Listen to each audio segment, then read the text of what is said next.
Beef on dairy. That's the topic today. We're talking about beef bulls being bred to dairy cows. You're saying, why do I care? Because it might be changing the beef industry. Some people think for the worse, and many people think for the better. That's what we're talking about in this edition of the Business of Agriculture. Hey, Damian Mason here with a question before we hop into this episode of the Business of Agriculture. If you farm for a living, you employ a lot of amazing technology, from your inputs that you put into the soil to the tractor that you sit in, your combine, the amazing data that it harvests. But has your soil analytics kept up technologically with everything else in your farming operation? I would venture to say that no, it is not. Sure, you check for your nitrogen, your phosphorus, your potassium, your micronutrients as well. But what about disease pressure? Do you know what diseases and what pests you're going to face next year? No, you don't. But you can now figure that out with Pattern Ag's predictive analytics. Think about it. They can tell you now with testing what the likelihood of facing nasty diseases, things like cyst nematode or sudden death syndrome, what the likelihood of you having this in your field, then you know how to prepare, how to treat, and where to invest your money. It's using technology to make you bigger yields and therefore make you bigger money. Go to www.pattern.ag to learn more. They are pioneering the way in predictive agronomy.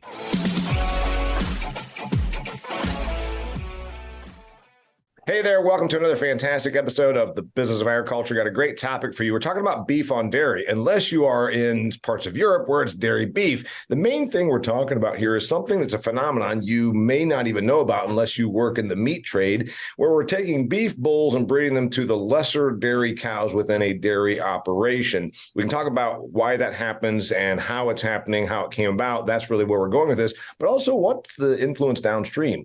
We're talking about a marketplace. It's got right now an undersized herd in the United States of beef animals. So is this a good thing? What do the beef purists think about this? More importantly, the marketplace, the packers, the consumer, all of that and more is what we're going to cover today. And I've got two awesome guests. Andrew Uden, he's the CEO of a company called HerdDogg. He's an agricultural entrepreneur.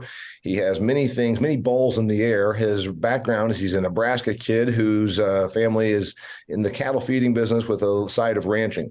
I've also got Wheal. Wheal's with a company called Breedr. He's going to tell us what that's about. You might notice that Ian has a funny accent. He's from a little bit south of Texas. He's from Australia. So I'm sure we'll be hearing about Murray Greys and Outbacks and Fosters and all the things that we think of when we think of Australia. And I just gave you the only three that I can think of aside from the big monstrosity that they call a Symphony Hall in Sydney that you see the picture of all the time. Anyway, thanks for being here, guys.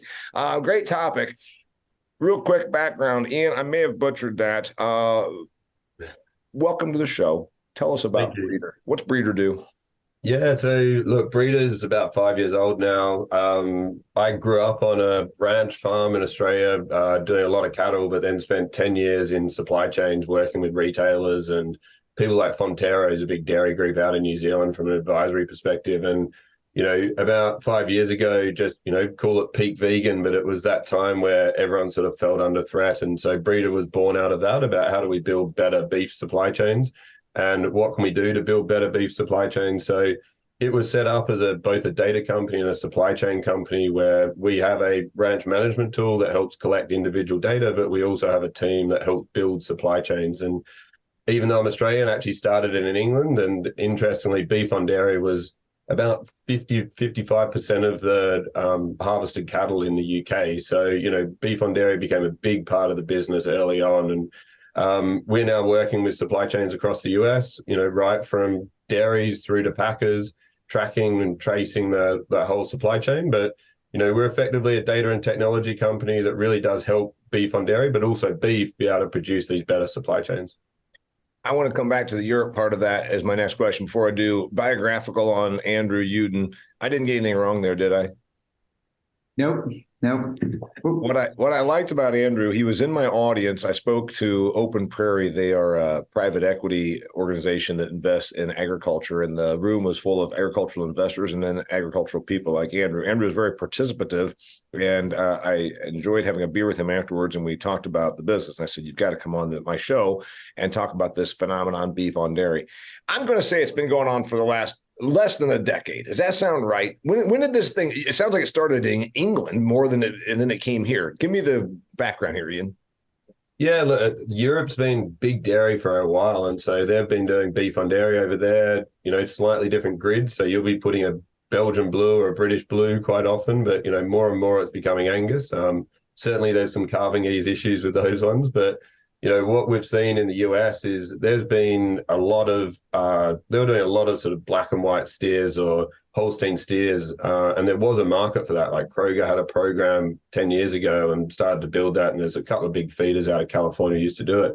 But about sort of 2017, 2018, what happened is a couple of big retailers said, we don't want any more dairy beef. And suddenly there was all of these cattle that were coming through the supply chain that didn't have anything.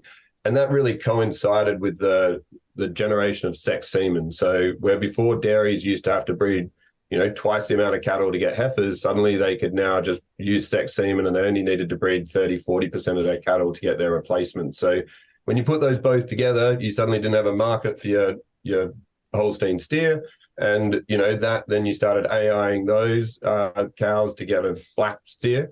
And on the back of that, you also had sex semen. So suddenly you went from a potential of, say, 1 million beef animals coming through to now you could do about 3 to 4 million beef animals. And we're really starting to see that to grow. And it's changed a lot since 2018, 2019. Back then you're emptying the tanks of bad semen. Now it's really changed into something that's quite a productive supply chain. Andrew, first off, I'm glad you lined me up with Ian.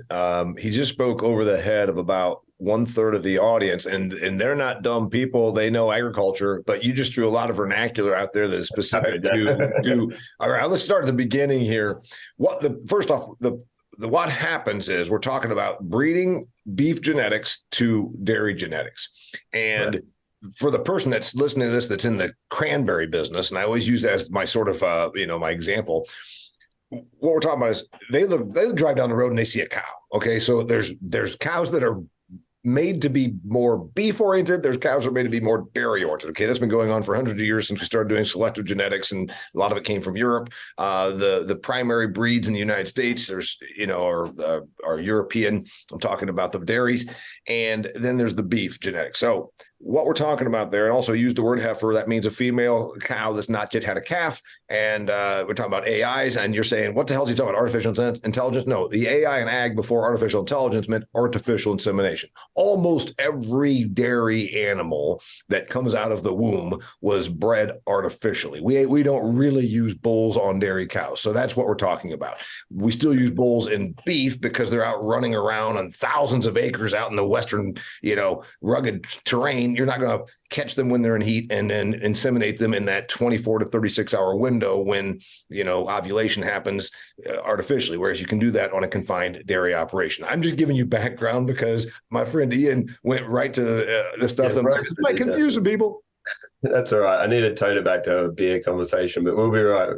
No. Just imagine you're having a pint. You're having a pint at the over the Barbie with a bunch of people that have no idea what this is about. So that's why I'm here, is to bring it. And the thing is, I think that there's enough complexities that the average person, and I get a lot of folks that listen to this show, they're like, man, I'm glad you pull back and explain, because sometimes your guests are so good at what they do, they think that we're in the same industry. So anyway, what you described there.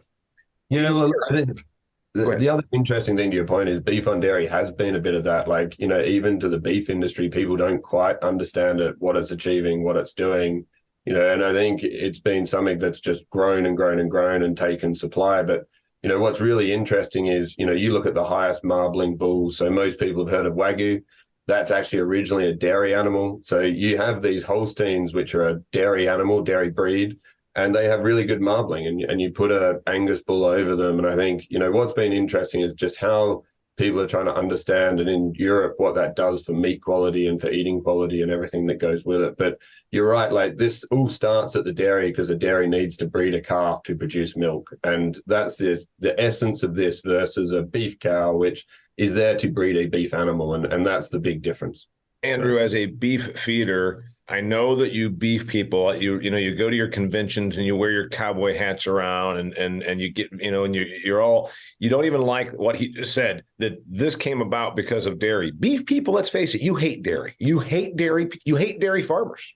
They're certainly separate communities. So, I got My undergrad was in animal science, focused on reproductive physiology and ag business. And I did that because I spent a lot of time in my undergrad AIing beef cows. And, but we learned and we practiced on dairy cows because at the time, not many people AI'd their beef cows. Now we have a little bit more innovative ranch. So we've AI'd since I was in college. Since I got my technical certification and started doing thousands and thousands of head, we started doing it as a regular practice to improve our genetics. Now we're seeing a bigger trend, especially in the northern states where guys are using artificial insemination. But that's my first introduction to dairy in my entire life was you're going to go learn how to AI on these old Holstein cows. And I started to realize that a beef cow takes a lot of time. At the time I came out of school, and I was buying back into our ranch, we were buying bred heifers for like $3,000 or $4,000. And what you're buying is you're buying a uterus that's going to produce more beef cows. Yep. And I had guys that were working with us that were in the feed industry, working with dairies, just like they were working with our feedlot. And we started brainstorming this idea of how do we get cheaper uterus space? Well, then we started talking to dairies. And so that was my introduction. I did not innovate any of this. I was a beef guy from the outside looking in saying, how do I get a cheaper uterus to produce that beef animal that's going to come into my feedlot? And since then, our feedlot, we specialize in a lot of value-added cattle, ranch, direct to the customer, things like that. So we haven't done a lot of beef on dairy in our feedlot, but I've helped place a lot of beef on dairy into a lot of feedlots in Nebraska. And it is this interesting phenomenon where you get cattle guys who don't necessarily like dairies, don't necessarily like the dairy industry because they're beef cattle guys, but 20% of the cattle on feed are already dairy calves in some capacity. And so if we're going to take a dairy calf that like a Holstein steer that's going to yield maybe 60%, and we can breed them to Angus and they'll yield 63, 64%, much closer to a beef animal. Yep. You're increasing the yield, you're increasing the muscle. And like Ian said, typically you're also increasing the marbling because that Holstein animal is a high marbling animal. So we're not replacing beef cattle in the industry with all black and white or all dairy cattle. They're already in the industry. We're just trying to make a better animal. Well, again, hang on, Ian, to clarify, because again, I think that there's folks there might be people that are in the seed business that this is all new to. I have listeners that are very, because it's a niche thing anyway, but also if you never were around the cattle, and I'm raised on a dairy farm, I rent my farm ground to a large scale dairyman. I'm all about it. I had a hobby beef operation for 13 years, so I'm a little more up on this. To Ian's point, we had this issue. There's two issues going on. And it made sense that this was going to happen. I'm kind of surprised it didn't take off a little sooner, frankly. It happened for a couple of reasons. To Ian's point, a dairy is in the business of making milk. They're in the business of producing gallons, pounds of milk. And to do that, a cow, which 90% of the dairy cows in the United States of America, speaking just for, North America here, are Holstein. Dear listener, if you know what we're talking about, that's the black and white ones. Okay. Think of Gateway Computer or the stupid chicken billboards. That's a Holstein. That is the predominant dairy breed, probably globally, certainly in North America. And then to make that milk, you have to have a calf every year. You're only lactating roughly 8 months of the year, for a cow. So you've got to have a calf every year. So to Ian's point, those calves, if they come out and they're a bull, then get their nuts cut off and become a steer, they're a Holstein steer. Many people eat Holstein steers, and it's just fine. I grew up eating it. The beef purists hate it. But to Ian's point, if you feed a Holstein, meaning a dairy breed bull, boy calf, and you feed it very well, and they do generally get fed very well to get to fattened, it'll grade choice or even prime. But the point that Ian made was then we had this thing of sexed semen. Explain what that is, because the average person is like, whoa, artificial insemination is how most dairy calves get made. And then we got better with the semen. Was that about 10 to 15 years ago? We came up with 20 almost sexed semen? Ian? It would have been about that. It would have been about 10 years ago. And I think, what sexed semen did, every year in a dairy, you have to breed enough new females to replace those that are retiring out of the herd. And so that to do that, though, obviously let's say it's 50-50 males, females that are bred naturally. You would usually have to breed twice as many cattle to know that you're going to get enough females to be able to do that. And I think what that meant is you ended up with a lot of these Holstein steers. So the boys that you obviously can't milk, and if you tried, you'd be a bit silly. But, those are the ones that you'd end up with. And that effectively is a byproduct for a dairy. That hasn't been their core business. Now it's changing slightly with beef on dairy, but it hasn't been their core business. It's something that people would then just pick up those calves and hand rear them and produce beef out of a Holstein steer. But what happened with sex semen is, with sex semen, you now could use semen that only produced females.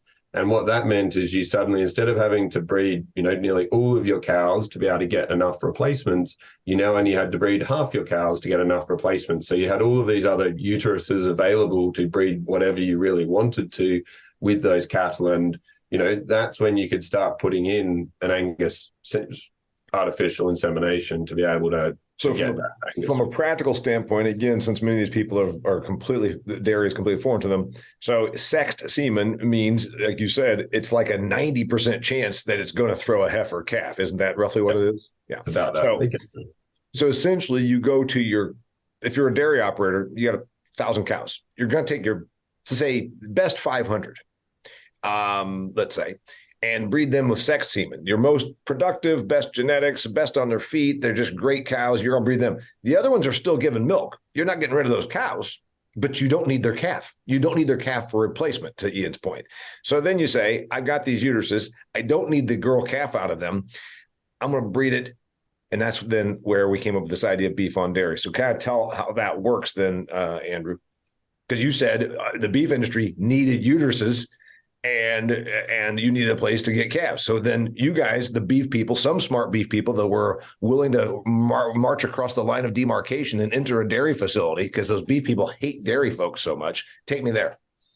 Yeah, I mean, it's not necessarily a hatred. It's just a rivalry of who real cattlemen are. You get dairymen that, they say, well, we're real cattlemen. We're milking the cows every day. And you get the beef guys that say, well, we're real cattlemen. We're out on the ranch, like you said, wearing the cowboy hat and riding the horse. And you did have this group of people that were willing to kind of walk across the line and say, hey, a black calf that's going to marble and going to grow is going to be a great animal in my feedlot, whether it comes out of a black and white cow out of a dairy, or it comes off of an Angus or Simmental cow out of, the sandhills of Nebraska. And so those guys were able to, find a way to rear those calves responsibly, do it in a very kind of structured way. They go to a calf ranch, they get the same amount of milk replacer, they go to a backgrounder. So we get a very uniform product. And the guys who figured that out created a really high value animal really quickly. Yeah. So, in every beef guy's career, you see these big swings in the market. We're in one of those huge swings right now. People are not replacing their cows with younger heifers because of drought conditions, market conditions, different things. So we have a record, as you started the show, we have a record low of beef cows. Yeah. So beef prices are high, which is great. But as beef prices are high, more guys kill heifers because they can take the check today. Yeah. Well, we need cattle that are still going to be in that system. Dairies don't have that luxury. The number of dairy cows in the country does not fluctuate wildly because the milk demand does not fluctuate wildly. So you always have a dairy calf coming out of that cow. Dairies have cows every day. Like you said, your neighbor's a big dairy. And so they have a consistent number of animals coming out. So if you're in, an innovative feedlot or a feedlot that's looking for a consistent animal, you can get consistent animals. You get the same number of animals every day if you partner with the dairy. Yep. So, well, what happened then was, to the point, some smart bee people said, all right, let's go over to this dairy.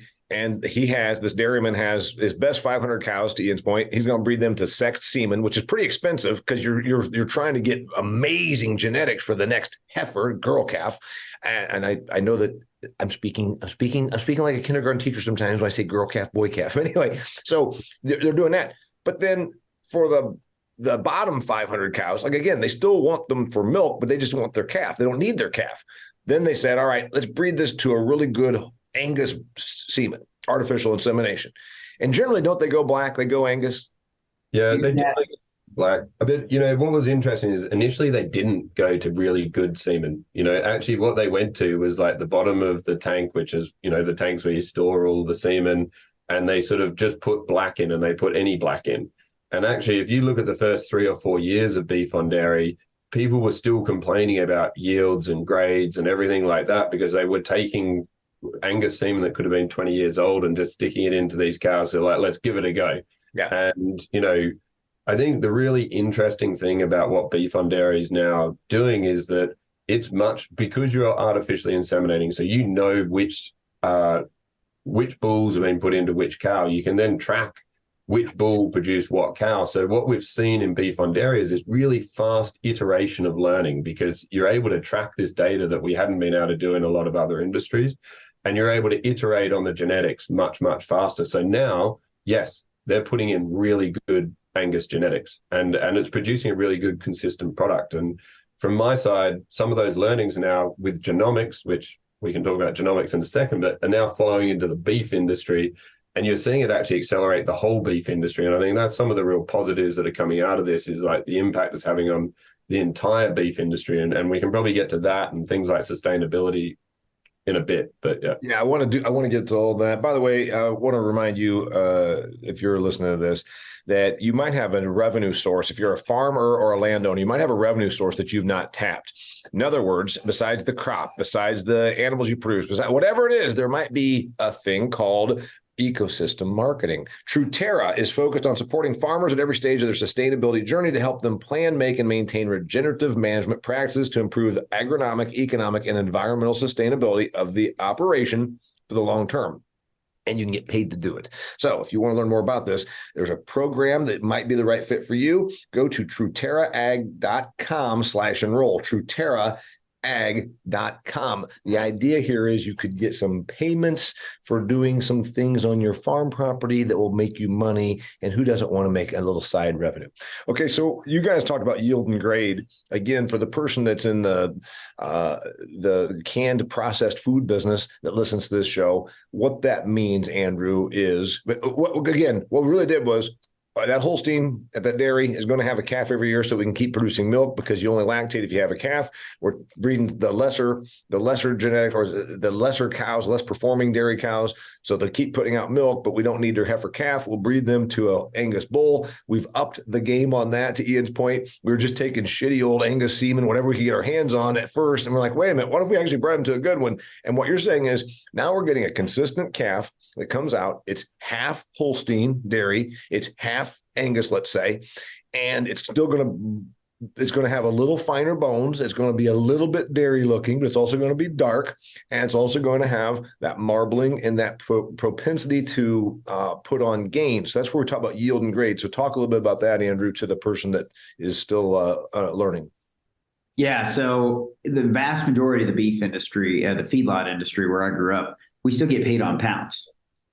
You can talk about quality and sustainability and all of these things. And I work very heavily in that side of our business, but we still get paid on pounds at the end of the day. We're still selling a product that people eat. So pounds of beef, the yield of beef per animal is very important to us.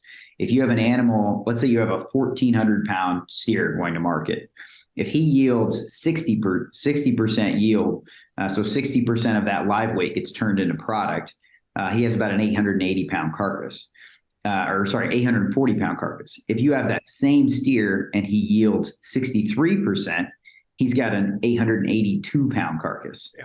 So that 42 pounds, when you take today's box beef price at $3, that's $120 an animal that you either make or lose.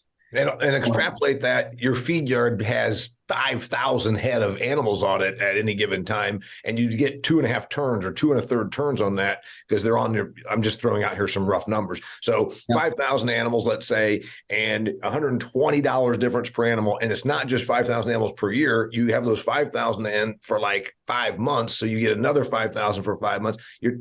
you're talking about massive amounts of money by upping the yield. On a 5,000 head feedlot, it's north of $1.25 million. Difference. Just that little yield difference. Yeah. So this made sense for a long time. It's made sense, and now it's happening. And obviously, you've got a number of different businesses. Tell me what are the feed yards then just ecstatic, jumping over the moon about this? I mean, you have different feed yards have different opinions on it. So there's never free lunch, right? Beef on dairy calves are still raised in a calf ranch. They're still raised like a Holstein calf would be. They're on milk replacer or pasteurized milk from the dairy. They're in a hutch or they're in group housing for 8 to 10 weeks. They go into like a mini feed yard transition for 8 to 10 weeks, and you have to grow them up. And you're doing the reason you're pointing that out, explain the converse. If I'm out in Montana and I've got 500 beef cows, how are those raised? They're on grass with their mother, drinking milk and learning to eat grass for 6 to 7 months. But your first 6 to 7 months in that calf that came out of the dairy is in a confined setting, just like they're going to be in a feedlot. And it's going to have more labor. You're going to have more touch. There's more labor, more touch. More cost. But more cost depends on the cost of that animal and depends on what you're running that cow for. So it's actually very comparable from a cost perspective. It comes down to, do you have the labor? Do you have the oversight? Do you have the health management? That's where my company HerdDogg has been coming in and learning a lot. It's really hard for people looking at thousands of baby calves in a calf ranch to find the one calf that needs attention or the two calves that need attention. And a baby calf in a confined setting is a very sensitive animal. Yeah. High death loss. If you don't have good oversight, you have high death loss. I run beef cows in a ranch. If they're healthy, I can pretty much turn them out to grass. And if they're in a clean grass environment, my death loss is low. I don't have to go check on them all the time. These Holstein calves, traditionally Holstein calves, now Holstein Angus calves, they're getting fed a bottle twice a day. Yep. They're with all their buddies, yep. Nose to nose. You have to be on top of that management. And so, it is an intensive system. So you have feedlots that don't like that because they are already an intensive system. And now they have to think about the intensity of the animal coming in and what that animal's been fed. Is it going to come in with existing gut problems? Has it already been treated a number of times? Yep. So that antibiotics may not be as effective? So you get resistance there. You also get purists that they want beef cattle. They want cattle from the ranch right into their feedlot. So it's a mixed bag. We work on that, Andrew. We work with a number of feed yards from Texas to Kansas to Nebraska, and I think there has been a major learning curve. They are a different animal, and if you are feeding stuff off a ranch, you can feed them in a very different way to the way that you have to feed a beef on dairy animal. And, quite often when we start working with a feed yard on both the beef and the beef on dairy, it takes a bit of education for them to feed the beef on dairy with a different ration. And if you're a feed yard that just has a grow ration and a finishing ration, and suddenly you've got to introduce a beef on dairy grow ration and a beef on dairy finishing ration, that's just extra complexity that they've not had to deal with before. And I think, feeding different diets to animals of different types is, it's extra complexity. And I think that's where, but when they learn, suddenly it becomes this amazing product. Wow, this can really do what it needs to do. But, it is a change. And, not a lot of people have fed these type of cattle. Yeah. And the thing is, you're not bringing in llamas. I mean, it's got some complexities because of the rations and because of the upbringing, et cetera. But it's not like we're going to the moon and feeding llamas. It's just, it can be done, and it doesn't seem like it's got some complexities, but it's not like that far off the reservation. Am I right? Yeah. But it is, in my opinion, it's similar to, all the mom and pop hog farms that used to exist. Yeah. Versus the modern hog confinement system where you used to have 50 different breeds of hogs and they were every different color, and you might even have mixed breeds on the same farm. Yep. Versus now you've got all one product on one farm, and they're managed very intensely. But because of that, your productivity's gone up, your quality's gone up, And that's where we're at with this beef on dairy. I'm not saying it's a better or worse quality product than a calf coming off a ranch. It certainly can be a consistent product, but it is intensively managed. Okay, let's go to the quality part, because I know that's where a lot of people go, and then I want to talk about the business side of it from the feed yard on beyond. I want to talk about that business part. Ian, you've been seeing this. You work with stuff. I mean, your company is are you call you a consultant? I mean, I don't know what you call your. Yeah, we're a combination of tech and supply chain management. So I don't know whether we're a consultant. Sometimes we are. Sometimes we're a tech platform. If you speak to investors, it's always a good idea to be a tech platform, which we are. So imagine you're having a pint with any one of my listeners or viewers right now, and they are going to then listen to you for a while, and then they're going to sip their beer and say, "But is the product any good, or is this steak shitty?" And you're going to answer, "What's the steak? What's the steak?" Because I'm convinced it's probably pretty good. I'm open-minded about this. I grew up eating dairy steers, but we fed the hell out of them, and they were great. And just to clarify, it wouldn't be a Foster's. We don't generally drink Foster's in Australia. That's only what you guys think we do. So, but anyway. By the way, you know what? I've heard that it's actually, you guys, it's basically comparing it to like old Milwaukee. Like you guys think it sucks. Yeah, it was what the English drank, and we used to laugh that they were drinking it, and we drank better beer. Now, I'm not sure if our beer is any better, but we used to think it was. So, but it was, but yeah, we don't drink a Foster's anymore, that's for sure. But yeah, look, the quality is an interesting one. Look, in the UK, we did a study with a large retail packer group over there, and, we did 10,000 animals, 8 different breeds, full sensory testing on quality of those animals as they went through, genomically tested. And what we saw there is actually there's a couple of breeds. So your native breeds, and by native breeds in the UK, it'd be your Angus, your Herefords, the things that you traditionally associate as a beef animal if you're a rancher in Montana. Well, if we're going to go full tilt here, because one of my beef listeners is saying, wait a minute, you forgot one. The traditional British breeds are Angus, Hereford, and Shorthorn, right? Yep, exactly. And then you have your European breeds. And obviously the European breeds are very big in Europe because they've got extra muscle, they really do yield. Back to the yield point we're talking about, they'll often be a few percentage points higher again, like 68, 69 you can get out of those European breeds. We're talking there, Charolais, Limousine. Yeah. Belgian Blue. Belgian Blue, yeah. So those sort of breeds, and some of them have an extra muscle on the arse as well. So, there's a few things like that. But those breeds generally don't have as much what we call intermuscular fat or marbling. And that marbling has a direct correlation to tenderness when you actually look statistically. And flavor too, right? And flavor, because the fat is the flavor. The meat, the fat is a big part of the flavor of that steak and the tenderness of that steak. And generally you want that fat not to be on the outside, but on the inside of the muscle, and the intermuscular fat is what we call it. And then you've got your dairy breeds, which are a Wagyu, a Holstein, a Jersey, which actually have really good intermuscular fat. And we know that because we go to buy Wagyu, as we pay $150 a steak occasionally. Well, I don't, but some people do for a Wagyu. And it's, that is generally a good correlation with quality, is that intermuscular fat. And then that directly correlates here to USDA Prime, Choice, Select, they're your quality gradings that come through.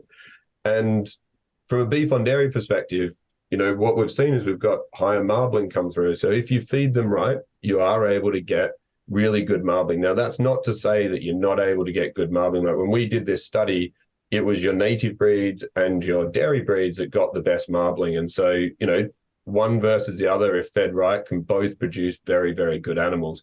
But the ability to have a consistent supply, which you get out of dairies because they're breeding year round, and be able to deliver that year round is very, very important. And I think, we'll get into the retail sector in a second, but from a consumer perspective, they want a year round steak that is of high quality. And, what you can get through combining the current beef system with a beef on dairy is something that helps fulfill the entire beef industry's proposition, which is high, consistent quality. And so that's what's been really interesting with this beef on dairy, now that we've got good Angus genetics coming through. Yeah, and as a feeder, I'll speak to consistency. In the dairy, if you're going to give them, let's say you pick the right Angus bull to put on these Holstein cows, And in a ranch, I still have bulls running with my cows. We AI, and then we still have bulls. So we may have 7 or 8 sires in one herd of cows.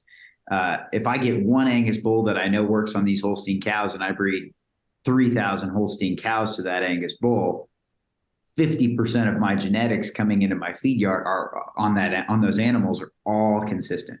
They should, if they're raised consistently, and if they don't face any huge environmental differeces, right, like with storm on some or different, they should feed consistently. They should marble consistently. They should yield consistently. As a feedlot, we have to manage how much feed we buy every year. We just went through our harvest. We got to buy your silage and your wet corn one time a year. Yep. So we've got to try and predict how much of that we're feeding. If all of our animals were consistent, we'd be able to hit that just right every year. Some years we're over, some years we're under. But it's about creating a consistent flow through our yard. And like Ian said, because he's working on the retail side as well, a consistent product for your customer. So speaking of the consistency, you were in my audience and I spoke at great length about automation coming to ag because we'll continue to have labor struggles. And this is not a U.S. phenomenon. I'm sure Ian can tell you it's the same situation in Australia, Europe, whatever. So I talked about automation and I spoke to the point that hogs, now that we're in a vertically integrated production system for hogs, they come out of those buildings and basically they're 285 pounds and there's not a whole hell of a lot of difference from one pig to the next, to the next, to the next, to the next. It's a consistent product, which favors automation at the packing and processing level because if a raw ingredient comes in at the one end of the factory, it makes your automation, your lasers, your machines all be the same size. And I spoke to the point that beef is a loser in automation because broilers and hogs come in and are absolutely the same. 6.4 pound broiler, a 285 pound pig, all the same. Beef, you're bringing in Brahmas from Florida that are 7 feet tall, look like they were bred to a moose. You're bringing in this. You would think that the packers and processors, this is where I'm going with this, Andrew and Ian, I want both of you to tell me, you'd think the packers and processors, because face it, they have a hell of a lot of control when 4 companies, Tyson, Cargill, JBS, and I can't remember the other one, control so much of the beef trade, you'd think that they would say, you know what, we want this beef on dairy, because to your point, Andrew, I took the same bull and with the power of artificial insemination, got 3,000 calves out of it, as opposed to the guy in Montana, he has one bull covering, 35 or 40 cows? Yeah, 20 cows. 20 cows. So you would think, I was thinking the bulls are like me, that they've got a great deal of prolific, background. My dad had 9 kids. Anyway, here's what I'm saying, though. Isn't there a packer processor benefit to this because of the achieving the consistent product? Yeah, I mean, you certainly, like Ian mentioned, when you had dairies feeding Holstein steers, there was mainly, a lot of it was in California, and you had packing plants like the Brawley plant they were feeding Holstein steers. They were killing Holstein steers. They had a very, very, whether the quality was good or not, or the yield was good or not questioning that, because there was some differences in how those steaks looked on a plate. When it's purebred Holstein, it just looks different than an Angus or an Angus cross. There's no question. But when they killed thousands of the exact same steer every single day, their guys got really good at trimming those carcasses. Yeah. Just a very consistent process. From an efficiency standpoint. So speak to that. Do the packers and processors not almost have a hand in perpetuating this? In other words, you are getting packers that are going to start setting their standards. So you're going to have packers that say, okay, we want all Angus cattle. We want all, Southern packers might say, we want Brahman cattle. Now they're going to hit their market, but they're going to say, we want Brahman cattle because we're going to set up our line to process all Brahman cattle of a certain type. So I think you're going to start seeing plants dictate what they kill, and they're going to. Right now they don't, because supply numbers are low. Yeah. But when supply numbers come back up, because they can get more choosy, they can get more demanding. And you're going to have plants say we don't want beef on dairy, and you're going to have plants say we want beef on dairy, and they may stick to that process of, we may only want beef on dairy someday. That's where I'm wondering. That's where I'm wondering. Ian, you've got experience from across the pond. Remember, I don't want to say the Australians and the Europeans are more advanced than us, but sometimes they do stuff earlier on than us. So look, I think the Australians on beef on dairy are well behind. They have something called a bobby calf system where calves still are, processed a lot younger and they don't take them all the way through. So when we talk about different communities that Andrew was talking about previously, Australia is probably even more divided, I think, on some of that stuff when it comes to beef on dairy. So, I grew up on the beef side. So, for me, not to say I'm a trader, but there's a lot to learn from this beef on dairy to bring back to beef and sustainability and everything that goes with it. But from a packer perspective, it's been a bit of a hard start on beef on dairy. Like in the last 5 years, there's a few things that packers do want. If they're going to be processing an animal, they want as much weight as they can per hook. And if you're down on your yield, which Andrew was talking about earlier, that's them losing money from their perspective. And so getting those yields up and getting good yields in has been a big one. The other thing is when you've got an animal that's fed for most of its life, there's been health issues as we've learned how to feed these. And every time there's a health issue on a carcass, you've got to stop the line. You've got to take it out. That also actually goes the opposite way to automation. So, but that's getting better now. And I think, we will start to see people who do want those beef on dairy, but I think the other thing you've got to think about, that's just purely from an operational efficiency. These packers' customers are then the retailers and the consumers. And what we've seen in the beef industry is the retailers and consumers, there's some people who want just consistent eating quality meat every day. There's some people that want their meat, which has been grass reared in the early years, and then that goes into being maybe in a feed yard and corn finished, but they want to have it to come off grass. They want it to be a beef animal. And then you've got consumers who now just want grass-fed. And, all of these are great for the beef industry because it's letting people start to choose what they want and come back. We've probably had more vegans starting to eat beef again because of the grass-fed industry than we have on anything else. So, these things are interesting, but that's also then a challenge for the packer of like, how do they address these different types of cattle to a different consumer segment of what they're doing? And that adds a bit more complexity if people don't want an animal that's been fed their whole life. I would say one thing, and I make wisecracks about the beef people, and they're running around with their cowboy hats and their horses and being the way they are. But the one thing about the Packers like to not change. The Packers like to be in charge, and they like to not change. And this thing about it's great for the consumer. I mean, I have a bigger breadth of product line, Andrew, than I did have, and Packers don't like the idea that they have to answer to consumer because generally they haven't had to. And I think we're heading into a future where the consumer's going to say, screw you. I don't want this. I want that. Yeah, but we already do segregated kills. Our feedlot, we've got natural programs, non-hormone or non-implemented programs. We've got conventional. We've got other specialty programs where, Tyson or JBS or Cargill, whoever it is, or some of the smaller regional packers like Greater Row and Creekstone, they're going to say, okay, Tuesday's natural day and Wednesday's NHTC day and Thursday's anything, but I think if we get enough critical mass of beef on dairy or some of these specific breeds of cattle, they may say, okay, Monday's beef on dairy day, and a lot of these saws now have lasers on them. Yeah. And they're starting to guide how they cut and train people off those lasers. So they may just come in at Monday morning at 5 a.m. and set it to a standard beef on dairy or set it to a standard Angus steer and then get consistency, at least day-to-day consistency. Okay, yeah, I like that idea. I hadn't even thought of that. Yeah, Monday is the day we do Holsteins that weigh 1,700 pounds on the hoof, and then Tuesday we do beef on dairy, which is a different carcass, different critter, etc. Sustainability. You said the word sustainability a number of times, Ian, which is nice because that's a marketing phrase that ag needs to use more of because it seems to resonate with the consumer. Seems to me that the beef on dairy thing, first off, tragically, there are or were dairy facilities that if they had a bull calf, especially if you're milking jerseys, it has zero value. They would just euthanize the calf. That's not sustainable, but they need the cow to keep giving milk. The calf, a bull calf in a Jersey breed has essentially no value. Killing the calf, which I think doesn't do well with our animal rights activist front, right? So that's not, and it's also not sustainable. It's not good for the environment to, spend this time doing that. So you can make the argument that this, like my guys' bull calves go to veal, which they could feed veal calves that were part Angus anyway. I wouldn't see that hurting anything. Seems to me that this plays into better for the environment, better for the animal rights, better for everything, because we're doing better by that industry. Am I right?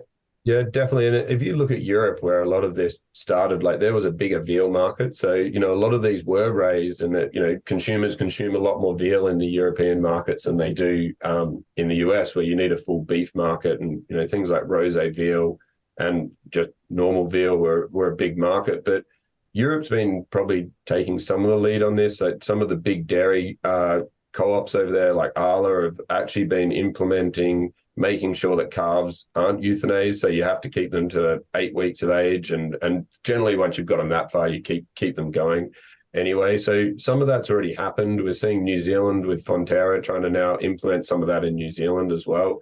But I think the US has been interesting because there's just a commercial proposition to keeping it. And I think that's what's been exciting is America's done what it does well. Like, let's make this a business proposition. Let's do it commercially. Let's drive our own future rather than, having anything forced down on top of them.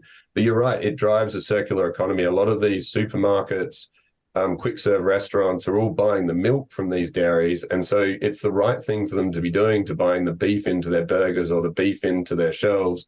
And it drives a circular economy that goes with that in terms of the feedback. But, they still want beef. But it certainly is an important part of this process is the sustainability around that.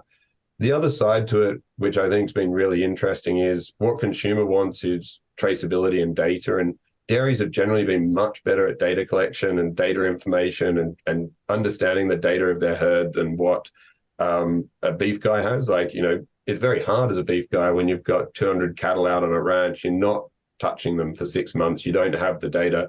You don't know which bull's bred which animal. And when in a dairy, they're coming in 2 or 3 times a day. Yeah, 100%.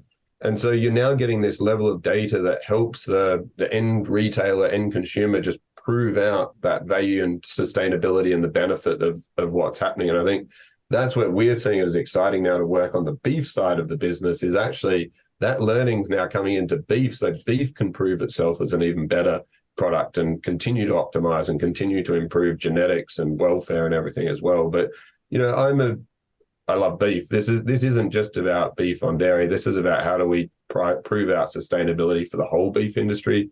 How do we have products that match different consumers' needs through the whole thing? And I think the sustainability story is one of data. It's one of proof. In God we trust, everyone else bring data. But that's the sort of thing which we're seeing, which is beef on dairy sort of led the way, but we're now seeing it, really influence the whole industry. Yeah. And with my day job, I guess, so to speak, Damian, is, I run an animal biometrics company. The biometrics for livestock, especially beef and dairy cattle, has been led by dairies. The first pedometers went on dairy cows. The first collars went on dairy cows.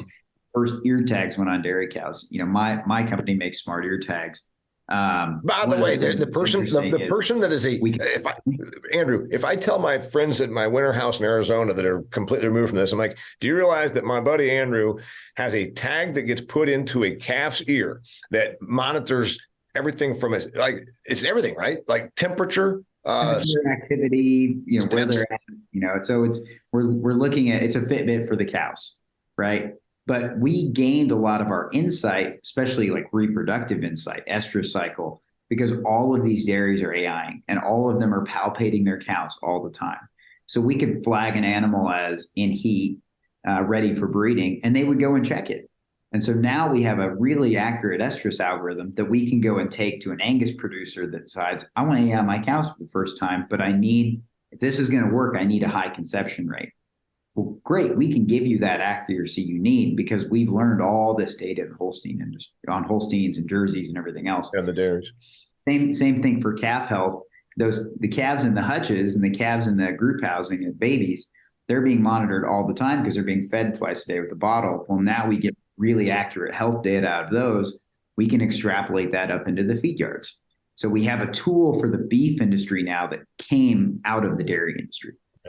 Yeah, the fusion of stuff coming from dairy to beef. I know that, like you said, the purists and in their cowboy hats may not like it, but it's kind of raising the bar for everybody in a good way. I mean, Eden's nodding his head.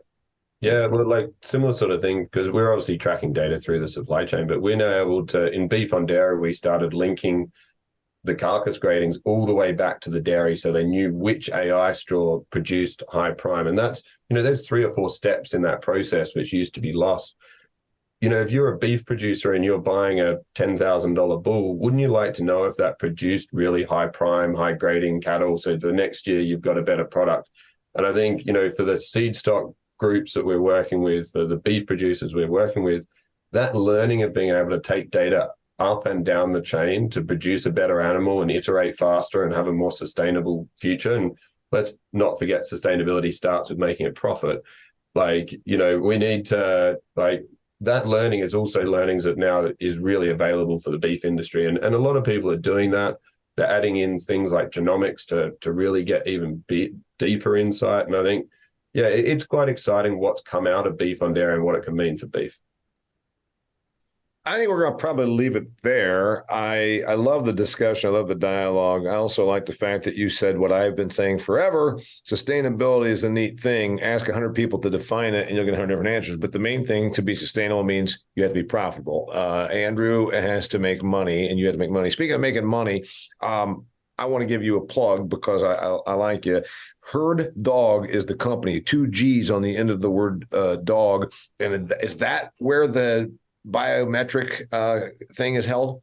Yep. That's our HerdDogg, biometrics and data analytics. And so that's we make a smart ear tag and a system for tracking animals for cattle, or I guess it could be too. Yeah. So beef cattle, dairy cattle. We're even doing sheep trials now. So, speaking of sheep, we'll go to New Zealand, which is just across the bay or across the ocean from our friend Ian Wheal. If anybody wants to find you because they find you to be brilliant, or they just want to, what is the other one? Castlemaine? Is that a beer you would have? I'm trying to think of Australian beers that you would find not objectionable. There's a whole nother podcast in this. My brother's just set up a microbrewery, which is called Beachport Brewing. So that one you can go look up. But no, it's we've got Carlton Draft has been the big one I grew up on in Victoria and South Australia. But it's if anybody wants to find you to drink a Carlton Draft, where do they go? Breedr without the E, breed, and then the letter R afterward. Is that where we find you? That's correct. Breedr and then .co. So there's still someone in Texas that owns the .com. So I apologize. So I got to the .co. And if you really want to find him, you can always find me. Remember, DamianMason.com. All my social media handles are there. I'm on Twitter. I'm on Facebook. I'm on LinkedIn. You can find me and I can find him. I'm really glad these guys came on. These guys are awesome. This is one of my favorite episodes I've ever recorded because I'm a dairy guy and I love eating steak. And so this plays into all that. Thank you very much for being on, both of you. Go check these guys out. I'm sure they both have somewhere you can find them on social media. Also, remember, it's Wheal with an A. He spells everything funny. Breedr with no E at the end. Wheal with an A. It's all kinds of crazy stuff. Anyway, check them out. And also, Andrew Uden, thanks for making the connection so I can bring them on. Till next time, dear listeners, share this with somebody that can benefit from it. It's a great episode. And if you eat meat, and I'm guessing you probably do if you listen to me, this is a great episode. Share it with somebody that can enjoy it. Till next time, I'm Damian Mason, and this is The Business of Agriculture. Well, that concludes another fantastic episode of The Business of Agriculture. This episode was brought to you by Pattern Ag. Everybody in agriculture understands the importance of soil health. We also keep an eye on our soil better than we ever did through advanced soil testing. But what if there was a company that provided predictive analytics, not just checking out nutrients and all the elements that are in there, but also could tell you the degree of risk you face with disease and pest pressure? That's right, Pattern Ag can do that. They actually can tell you, hey, you're going to have a real issue here. You can proactively treat for corn rootworm or cyst nematode or sudden death syndrome before the problem actually starts costing you yield. Go to pattern.ag, that's www.pattern.ag, to find the nearest rep that can help you start doing better for your soil.